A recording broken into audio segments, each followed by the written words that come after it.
here is the kind of teacher handbook part of my alphabet unit.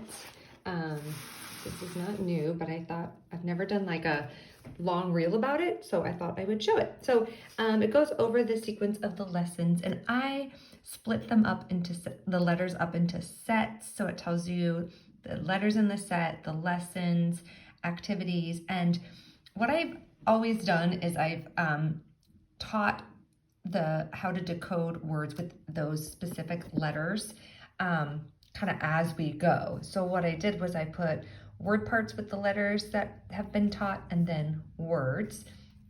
And as you can see, it just keeps getting more and more as we add more letters on. Then there's a page about like a motion you can do to go with each letter and sound, what our mouth and our lips do, and if it's voiced and unvoiced. This just shows, so this is set one, the letters in a set and what like your teaching area would look like. And if you use a pocket chart, or that's obviously my letters are not like that big, but I like to use, put little magnetic dots on the back of my letters. And so it's just like, they just stay on my whiteboard. They don't go anywhere. And if you're a kindergarten teacher and you're just introducing these letters, this is how many you would have to start with set one. And then if you do a chart, this is just a chart that I would make, and those are just a picture of like sticky notes to show the kind of familiar word parts. And then this is like a lot of words. Now I know that you don't probably want like a huge script, but it's kind of the same pattern. So I have it there so that if you're unfamiliar or you're just kind of unsure, you can use all the detail you need. But once you get kind of the flow of things, you don't really need to like go through, all of my exact step-by-step of how I introduce a letter. And in a moment, I'll show you kind of these extra little components. So yeah, you kind of follow the same format in terms of what activities you're going to do. So it'll, lesson 2 looks similar, but it just kind of shows you. And there's lesson 3. So what I want to show you is after you get, okay, the first set has 4 letters. After you teach all those 4 letters, then there's some ideas of what you can do to review the set together. And then you would move on to the set 2 letters. And again, it's just another place where it shows you the words you can make with all of the letters that you have taught so far. Here are the common word endings. So something that I added last year was this set of activities that you could use with a small group. You could put it in a binder and it kind of guides your instruction, it has some visuals. You could also just project it to do with the whole class. So I always start with sound. So this is lesson 6, letter F. So I want to just have them listen for the sound, identify the sound. So if we say, what sound do we hear in all these words? Fence, feet, farm, and say all the letters or the words, and then they're going to say, then you're going to talk about what their mouth is doing, is your voice on, all those kinds of things. So the sound is F, and some kids might be like F. Make sure they're saying the sound, because if kids do maybe know this letter already, but you want them to focus on the sound. Then you're going to introduce the letter, and then there's the picture of what the mouth does. You're going to show what the letter looks like, the uppercase and the lowercase.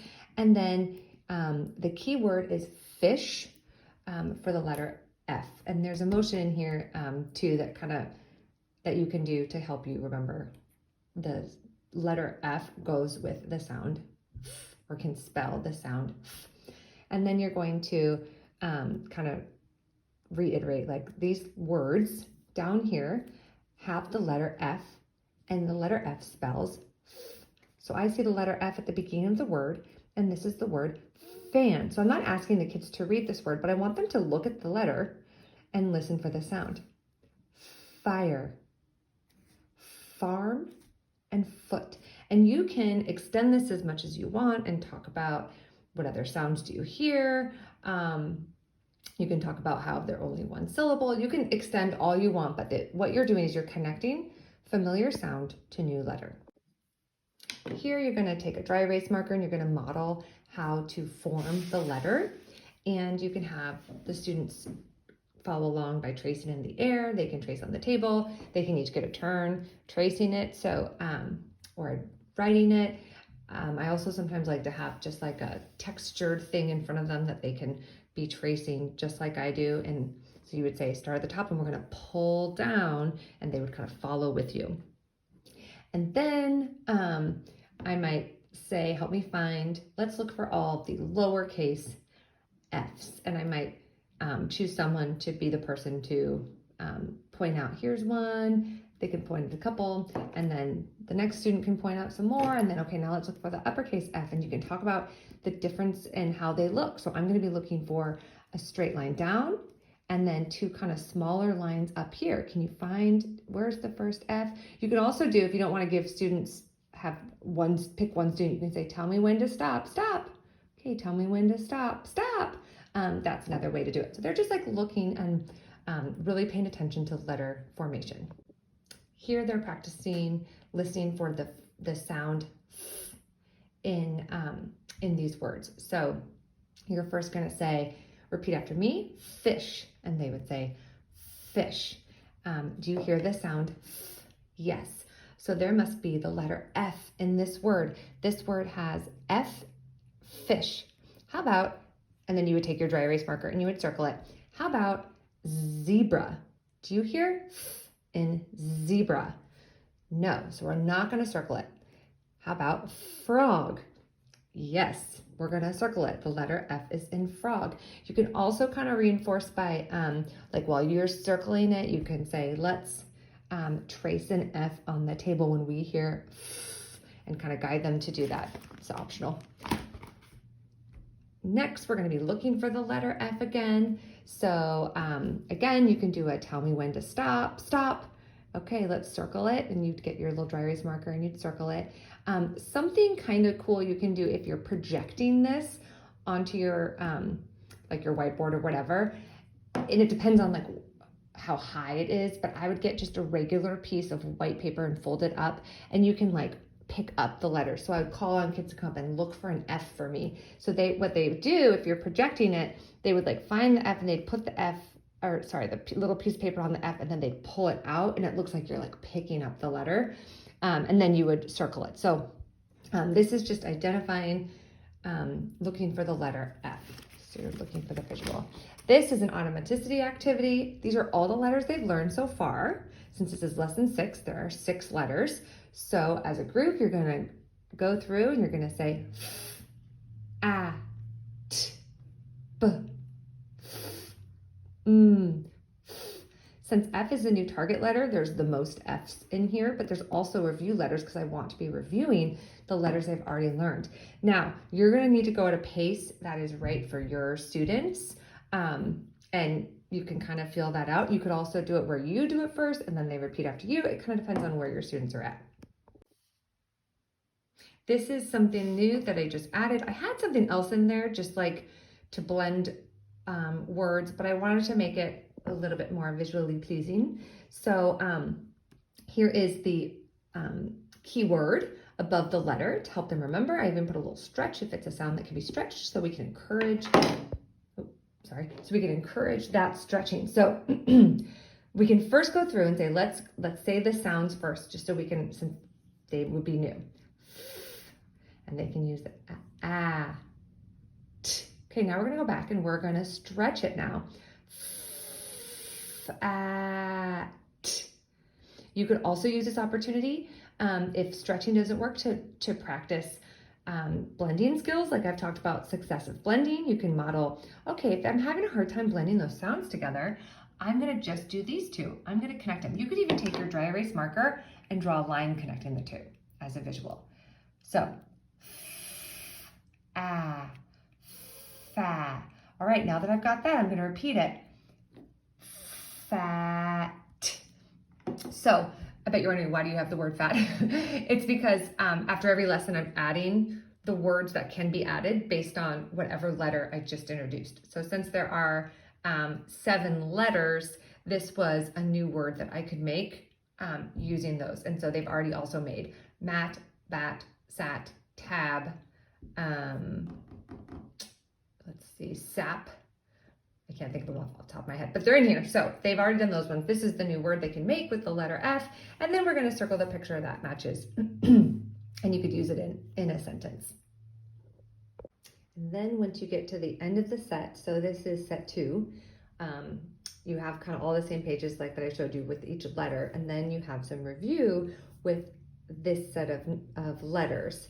So there's this page where you would say the word pirate. What's the first sound you hear? P. What letter represents the P sound, or what letter spells P? Then we would write it. Then you can do some spelling practice. And in the beginning, this will be a lot of like guided, lots of scaffolding. I don't expect kindergartners at the beginning to be able to do this on their own, but I do think it's really beneficial to do it as a group and to model this. So if the word is bit, here are the letters that they have learned so far. And I'm only using words that use those letters. So let's stretch the word, break it up into its sound parts, and let's connect to letters. So you're gonna have some kids who are able to break the word up into sound parts. You're gonna be able to, there's gonna be some students who maybe can't do that, but can at least supply the first sound. You're gonna have some students who maybe can't do that piece of it because their phonemic awareness isn't strong, but they can match the letters. So, we said that this was B, it. Which of these letters spells B? The kids who are still struggling to remember the letters, you can give them some time to look up here. So B, bird is our key word. That's the letter B. So you can scaffold it for all of the students, and their abilities are going to be different, but they can all get something out of it. So like I just said, when they don't know the letter, what I just did there was I connected to the key word. I connected the sound to the letter. I pointed to it. I said the name. I'm going to repeat it. I'm going to model letter formation. When I'm making a B, I'm going to pull down. I'm going to go back up and around. That's a B. It spells B. We're spelling the word bit. The next sound, B, I. So someone will be able to recognize that the letter I spells I, and so on. So I just want to make the point that this is here not to be done as an independent activity at this point, although I'm sure there are some that can do it. But just because students aren't able to do this independently doesn't mean they don't get a lot out of it. So here we are practicing phoneme segmentation. They're practicing connecting the sounds to the letters. You're modeling letter formation. You're reinforcing sound symbol relationships. So a lot is here. And then this here is just, you saw this before with that specific letter. I think it was F that I showed you. This is the set 2 letters, and it's just that automaticity activity where we're going to point. We're going to say the sounds. P, k, I, k, p. So it's just repetition, repetition, repetition with those same letters. Because remember, mastery doesn't mean that they can see the letter and go P. Mastery means they see it and they automatically can go P very quickly. At the end of each set, there's more of these where they can practice decoding some words. You can practice some of those decoding strategies, or if they're not ready for that, if they don't have the phonemic awareness to blend the sounds yet, then you can do some modeling with them. There's lots of scaffolds here. And notice that there's, if there are words that have multiple meanings, I tried to put those, so it's circle the pictures that match the words you read. So for the word fit, this could work because they're trying to fit an object in there. But this could also work. This kind of cracks me up, this picture, because this boy is very fit, means that he's in shape. So you can talk about how words have multiple meanings too, which is kind of cool. Same with this page. I put multiple meanings. There's cap and there's cap, and just talking about how they're both correct. They both, cap has multiple meanings, so both those pictures work. And then tap, there's this tap, and then there's like this tap water. So again, multiple meanings. And then I put some like cape is similar. So you could even talk about cap and cape, which sounds are different, which ones are the same. This is supposed to be tip and tap. Again, you can talk about how similar those words are, but they are different because one of the sounds is different. This is another activity that you could do. So I would say the words that you see pictured. So we have kit, fit, bit. And what we're supposed to do, what I'm asking them to do is what sounds the same. So really they're listening for the rhyme, and they would say it. So kit, fit, bit, all end with it. Can we find over here the letters that would spell it? So in the beginning, you can really, I don't expect them to just be like that one. I would really break it down and say, what do we hear in it? I hear it. What letter spells it? I does. Okay, these all start with I. It. What letter do you expect to see at the end? T. So then I would like draw a line and match. Now we have dip, sip, hip. What do all of those have? Ip. So I hear ip. Again, we're going to match, and then so on. Dim, brim, him, and those all have im. So again, what we're doing is these are phonemic awareness, but we're matching to letters. So we're doing a lot of things. We're working on phonemic awareness, and we're attending to words and the sound in the words and similarities in words, and we're matching to the letters also. This one's kind of a challenge, but I threw it in there because I do think it's worthwhile. So I would model reading it, and then I would model putting some letters in front of it. So I might start with the stretching sounds. So I might say, I'm going to take the letter F. What sound does the letter F represent? It says F. Okay, so I'm going to put that there. So I know this as F, and I read this as it. It. And really I'm getting them, what they're doing there is they're practicing blending those sounds together. I'm not asking them to read this on their own, but I am going to be pointing out this says it, and we can make the word fit. Talk about that meaning. If I put a different letter in front of it, now it's it, sit. So I'm reinforcing those word endings that we already have been paying attention to in our lessons, but I'm trying to help them make those connections.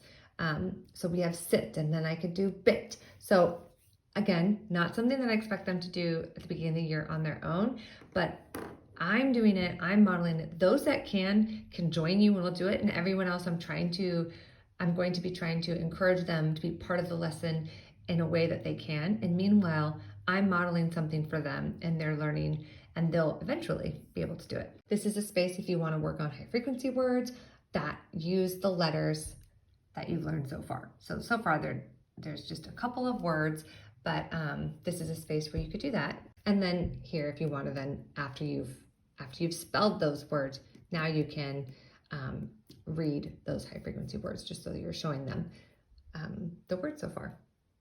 Another part of this resource is this handwriting resource that you can either just print it and have it be like a worksheet, or you can reuse it and put it in these. So the idea is that they say the letter and they trace it, and then they say the key word to remind them, bird, b, bird, and then they have an opportunity to write, and then there is the lowercase.